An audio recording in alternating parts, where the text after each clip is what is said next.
Hey, and welcome back. We're going to talk about the grid today. Now, what is a grid? Lots of people are scared of it for some reason. I get it. Grids kind of look really restrictive and they look scary. I mean, just look at this thing. Wow.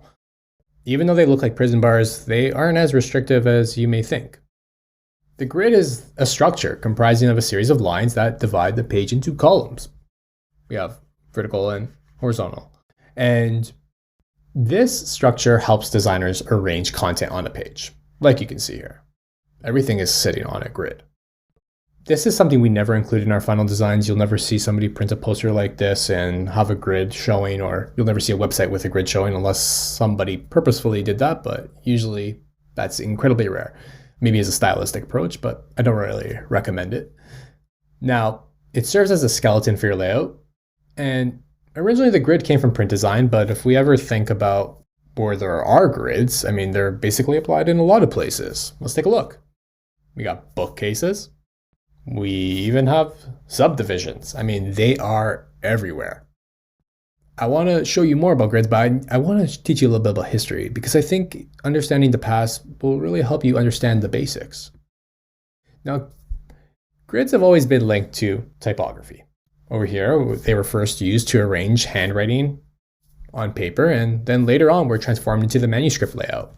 You can see this over here. And we're going to get into what the manuscript layout looks like and what it comprises of. Since the early days, grids were used to help aid readers in reading. Now let's fast forward all the way to the Renaissance. Now this era had a profound impact on grid systems. I mean, many artists strived for perfect geometry. Many paintings resulted in the centered symmetrical layouts, like this. We have very centered layout. You can see all the symmetry and hidden geometry within this painting. You wouldn't necessarily notice it if these guidelines weren't here to show you, but this is what a lot of Renaissance paintings really strived for. You ever heard of the golden ratio? In the 13th century, Villard de Honcourt created the diagram to achieve harmonious design. This diagram was a merger between the grid system and the golden ratio. And it was created to produce page layouts based off of margins with fixed ratios. And this technique is still used in today. You can see that, this is a fairly recent layout and it is in fact using it. Jumping forward to the Industrial Revolution, beginning of mass production and the rise of newspapers, posters, etc.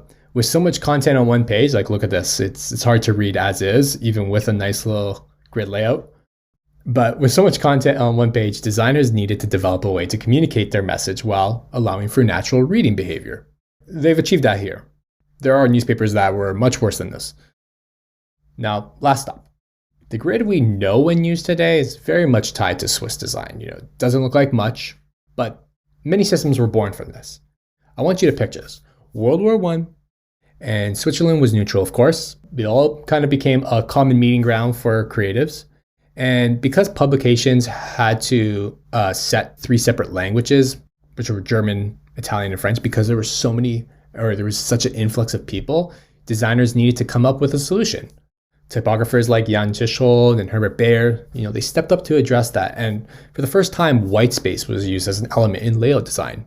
And you can see that in a lot of layouts today, a lot of white space, and they all kind of came from that. Even if you look at the print design that we saw earlier, showing that first grid, that kind of system was born from this. And, Swiss design has a profound impact on layout.